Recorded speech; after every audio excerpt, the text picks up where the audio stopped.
Howdy, howdy. I'm so sorry about last episode. Oh my gosh. Yeah, it happens. I was moaning and groaning when I got up to stretch and realized I didn't have my microphone plugged in. Still came out okay. So if you like the simulation of talking, listening to me talk into a tin can on a string, well, last episode was directly for you, the loyal viewer. All right, let's get into it. A lot of people don't understand Jordan Peterson, but to me, his behavior, his elevated position makes perfect sense, and my outlook is informed by macro psychology and history, of which the two are inextricable. Jordan Peterson is the new Sigmund Freud. He's taking the deep, profound, spiritual, priestly wisdom that has been shot through human psychology since the very beginning. Jungian psychology, as we term it, although he himself would scoff at thinking that he deserves to possess such a term. He said at the end of his life that everything that he ever wrote, all the genius 180 to 200 IQ work that he ever inked, was nothing more than straw to be put to the fire. I hear a lot of geniuses talking that exact way as they get up in age. It's very fun, very funny, but a very fun observation to notice that the smartest people, in a way, end up embracing nihilism wholeheartedly. And I think that is the first step. That sort of nihilism is actually what people refer to as the self-mortification of Catholics, but is also the self-mortification of Buddhists, self-mortification of Hindu aesthetics. That self-mortification is very important as a first step to start walking towards God. That doesn't mean every single path leads towards God, but there actually are, and this is going to upset some people, but I know the worst Christians always love to pull this line out, right? Nobody comes to me, nobody comes to the Father, but through me, I am the way, the truth, and the light. Jesus said a lot of stuff that we don't know because it wasn't written down, it wasn't recorded. There are some instances in the Bible, like John of Patmos, like when the Apostle John was exiled to an island known for hallucinogenic plant species, that there are instances where some things feel adulterated. But could have also been, the apostles didn't necessarily know what he was saying when he was being a priest and standing in for God, Nobody comes through God but through the godly process. I think that's the best way of clarifying that scripture, that parable. Because I hear it from the worst Christians. I hear it from the worst Christians all the time. And this isn't something that I thought of back in the day, but over time you hear it from the worst Christians over and over and over again. That I am the way, the truth, and the light. Nobody comes through the Father but through me. You hear this from the worst Christians so much that you go, this is something clutched onto by people with a heretical inclination in their souls. Because you see the heretical actions of these Christians that keep on championing this catchphrase, which is to say that as long as you have Christ in your vision, you are traveling towards God. The devil can abide the crucifix. I give you my word. Otherwise, the Novus Ordo Catholic Church and the Rosicrucians wouldn't exist.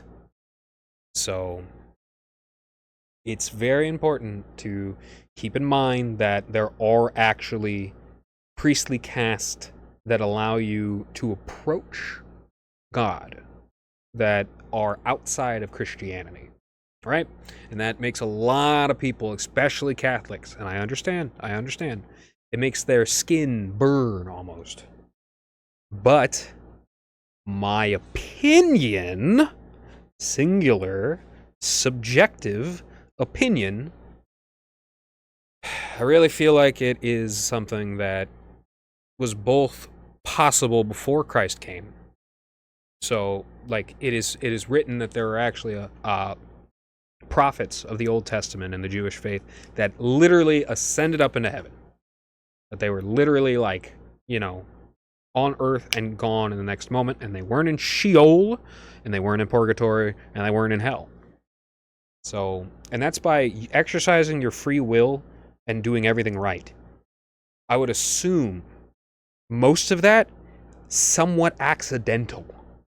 So, these religions that say late Bergoglio, the guy that sat in the Pope's chair before Leo the 14th, really bad guy, genuinely, actually bad guy, not just on a liberal, like, spectrum sort of guy, but like, so one of those sorts of people that is both profoundly petty and thinks, like, he's profoundly small in his scope of things, but still somehow thinks, and this is why, like, you can only think this with a very petty scope, that all the pedophilia in the Catholic Church that exploded in the 70s and 80s is literally like the cost of doing business. It's not what the Catholic Church used to believe. That's what people like John Paul II and Pope Francis and Francis believe.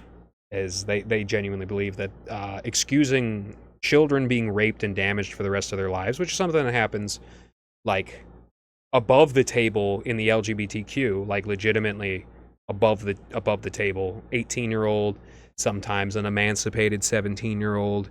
We've all heard of the 16-year-old, 15-year-old instances with homosexual grooming and discords and freak-offs like Diddy and Justin Bieber, for instance. Like, that's all happening above the board. Technically, all the stuff that Diddy did with Justin Bieber was legal at the time because nobody was there with a flashlight and a pen and a pad, making it illegal. So if nobody got arrested, then it was legal at the time. So one has to understand, like, the Greeks weren't gay. The Greeks weren't gay. The people that shape society are book club nerds. And the book club nerds were masturbating over gay erotica written with Greek characters. And that's why people think that the Greeks are gay. And that's why people think that European culture, like paganism, is gay. Is specifically because of the book club nerds, mainly in the CIA, but also some in the NSA and FBI, mainly in the CIA. If you want to look at this in the most simplistic terms possible, the FBI are the good guys, the CIA is the bad guys. The FBI is there to investigate the CIA if the CIA ever hurts any Americans. And the CIA is there to do as many drugs and to steal as much money and to kill as many people as possible. So that's essentially what makes the FBI the good guys in this particular dichomatic equation, but that's only with two ends of the spectrum and a flat line. But yeah. Greeks and Romans who conquer the world, they integrated archetypes, Jungian archetypes, the same archetypes found in Warhammer 40k, which is also something cooked up by book club nerds. Society gets to choose what sort of book club nerd crap it defines itself along. Sometimes in many, many ways, Christianity, kind of a book club. Think about it. Protestantism, definitely a book club, for sure. Protestantism is a book club. So, like, when you think about, like, the Freemasons have used book clubs as a way of getting intelligent people all together in a room so that they can, matriculate the knowledge of their institution into these people. It's something to think about. Book clubs. I've known this for a very, very long time. I've known this for at least 3 years. Book clubs are the source of a lot of evil in modern society. You might not think about it, but it's time for people to stop looking at nerds as if they're weak. Okay, everybody has cars and guns and, electricity. Doesn't matter how big your muscles are, bro. Does not matter. Does not matter. But, yeah.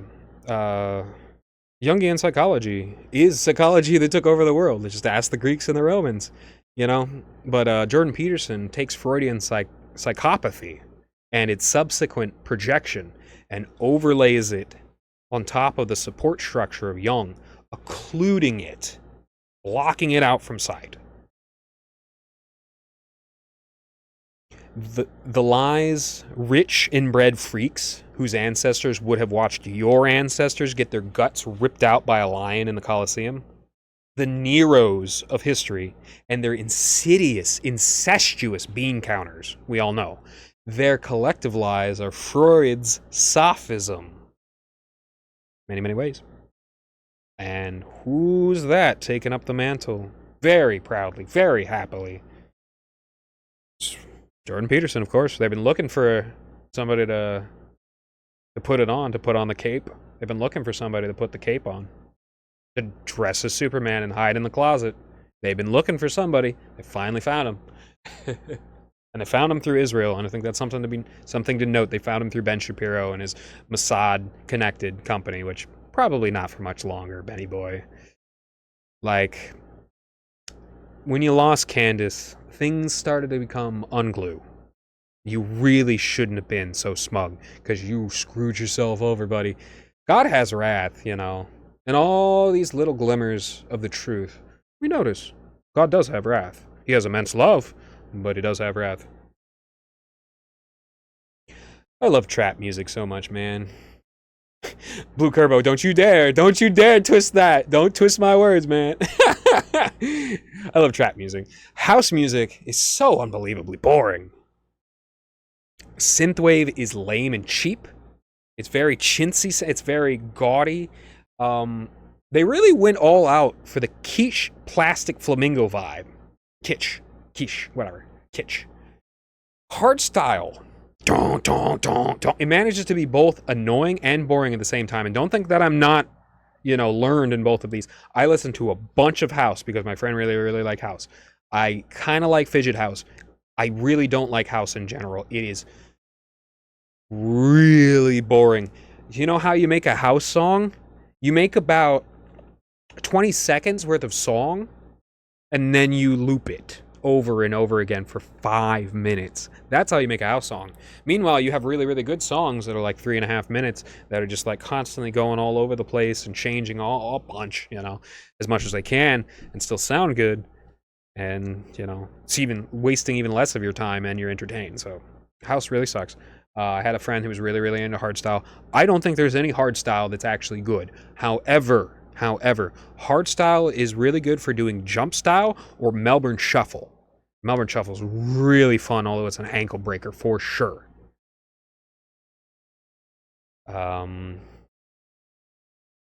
Yeah. Trap music is so good from a music theory standpoint.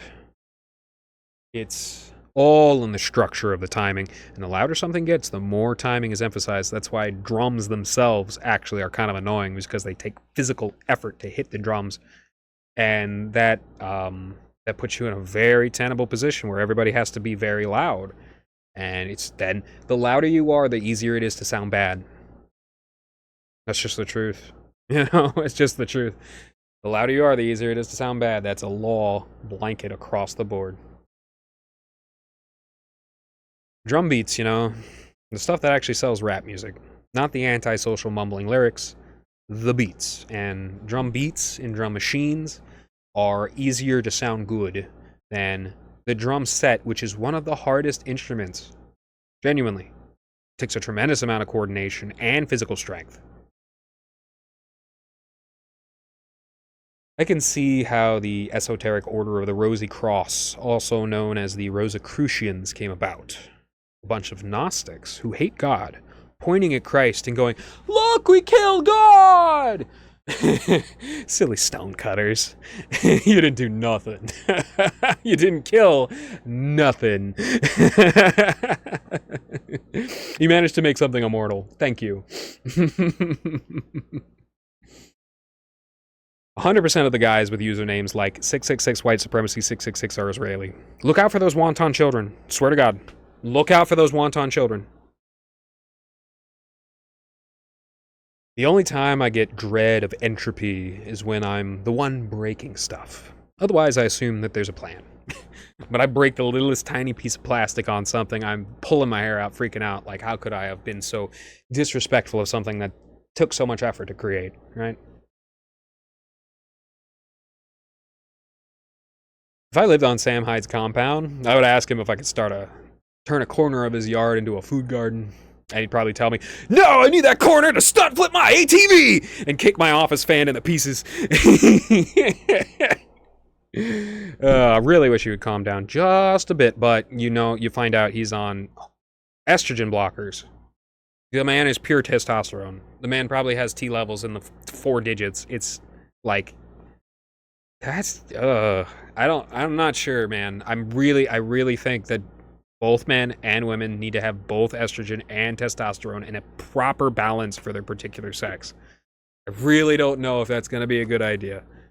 Because, like, what experience have we really had with that? We haven't had much experience with that. Like, people are just in the last 2 decades learning about the side effects of anabolic steroids. And those are very simple compared to things like hormone replacement therapy. So, I wouldn't do it, but I'm me, so. It's so wild the normal people worship Obama.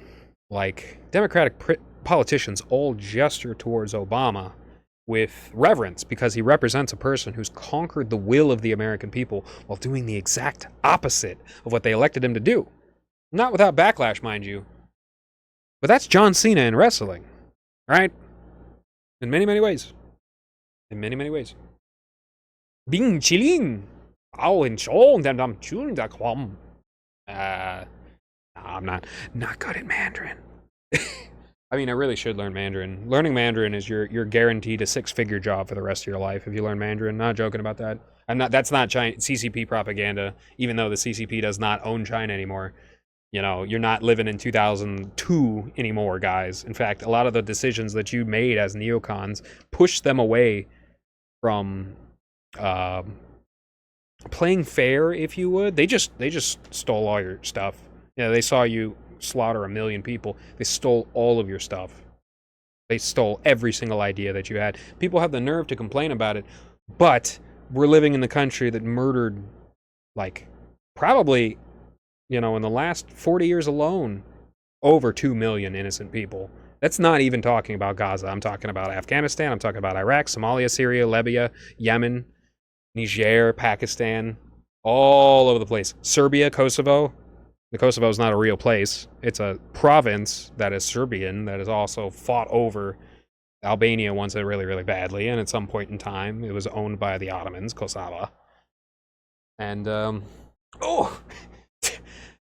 if you're looking for a very fun thing to do, play Catholic Ottomans in EU4. Catholic Ottomans. You got to go up into the Balkans. You got to get a Catholic province.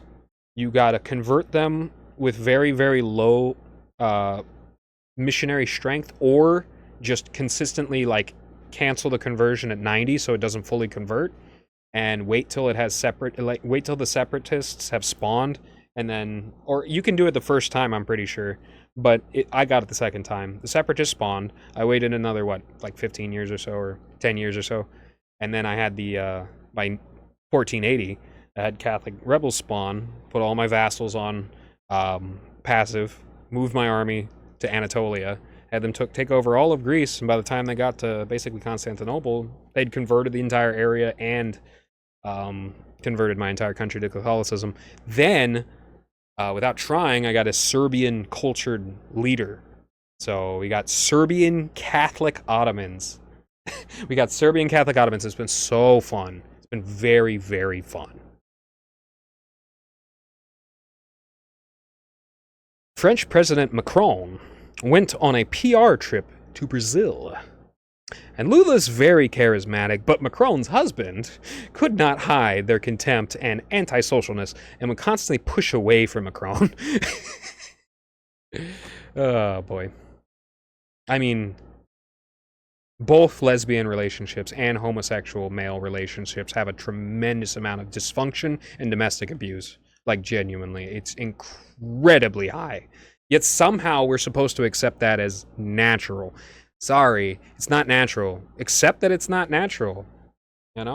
If you want to do that in an unnatural place, fine. But if you try to bring unnaturalness into a natural area, say everything's nice and balanced, everything's walkable.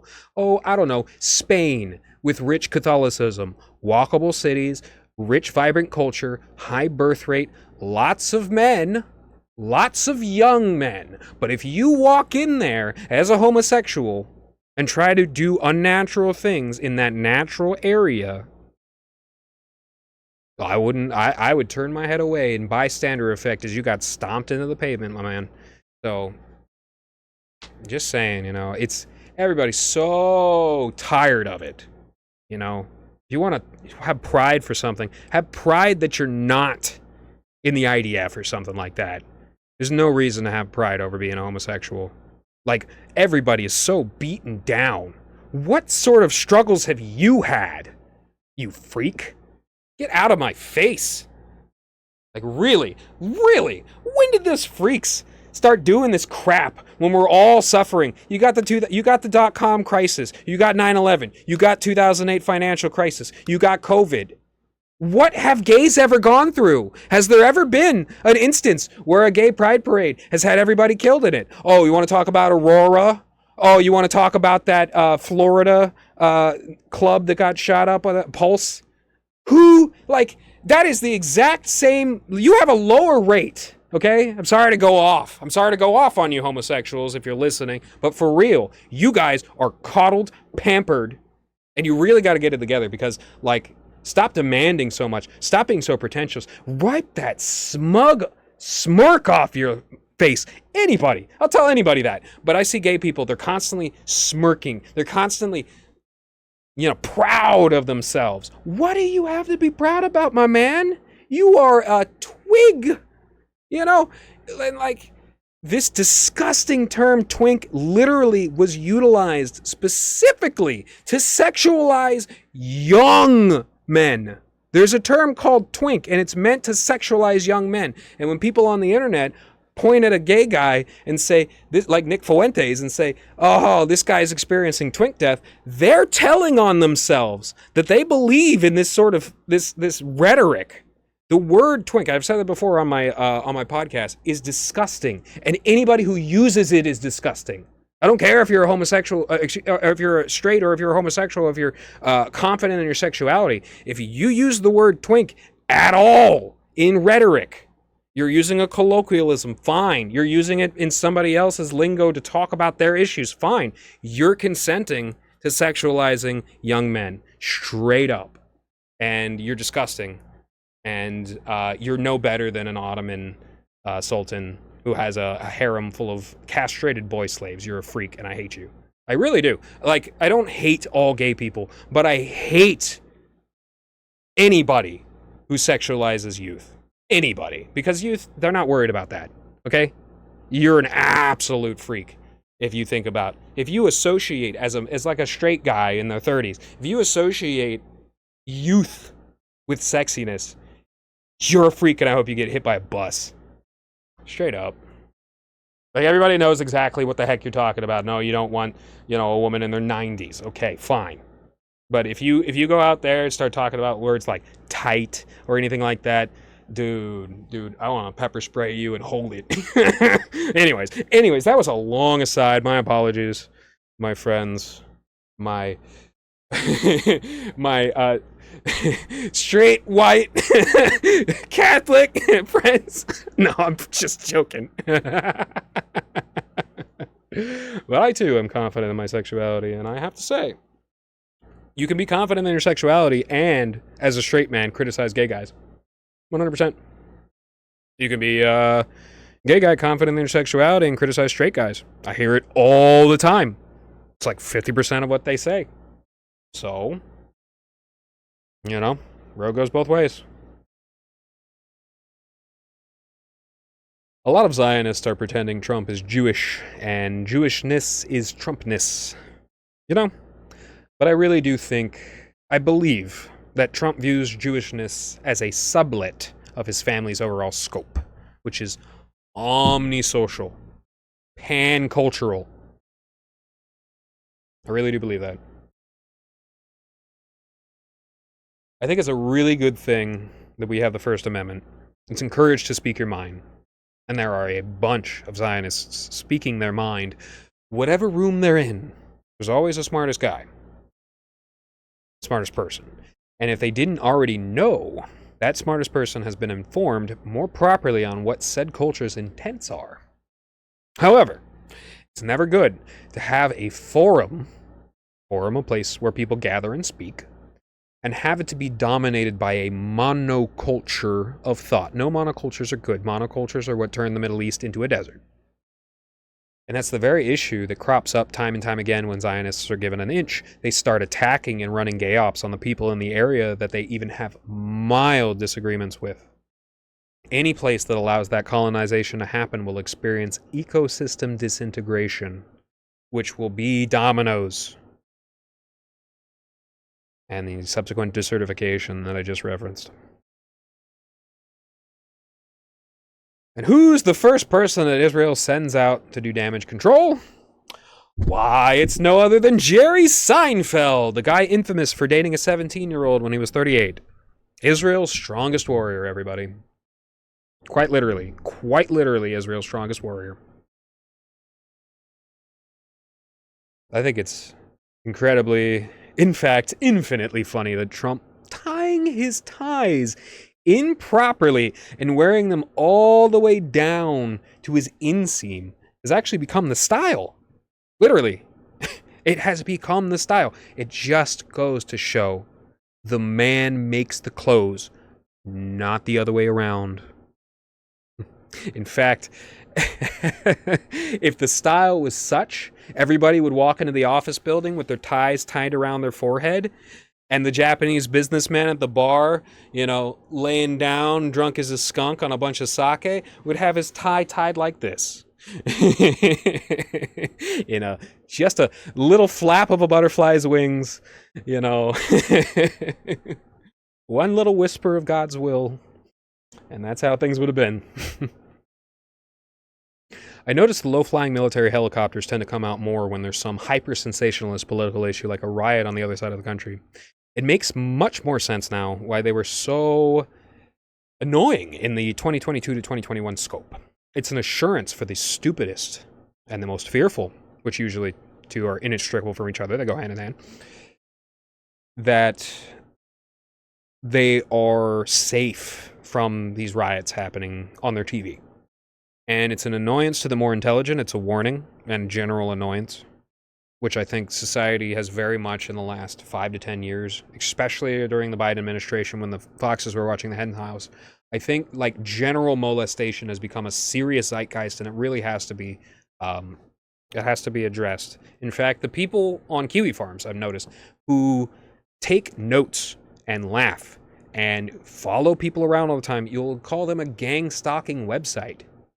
But in fact, they have been known to do a tremendous amount of good for various communities, especially animal rights and not being tortured by sick freaks, animals. In general, LGBTQ stuff, that sphere, they do a tremendous amount of good by holding a lot of people accountable in ways that are impossible on other websites and in other means. But this is with the Cyrax people. And I've talked about this on the podcast before, but the Cyrax people, and there are other people like this. My camera's very high and it's a little off. I apologize for that.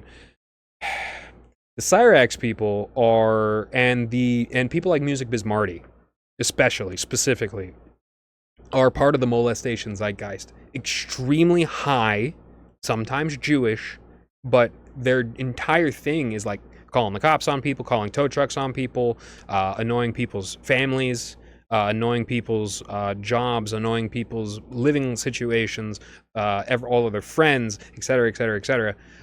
That molestation zeitgeist is reviled in the kiwi farms. That's not only cow tipping, it's viewed as being as bad, if not worse, and it's among the lowest behaviors regarded on the kiwi farms.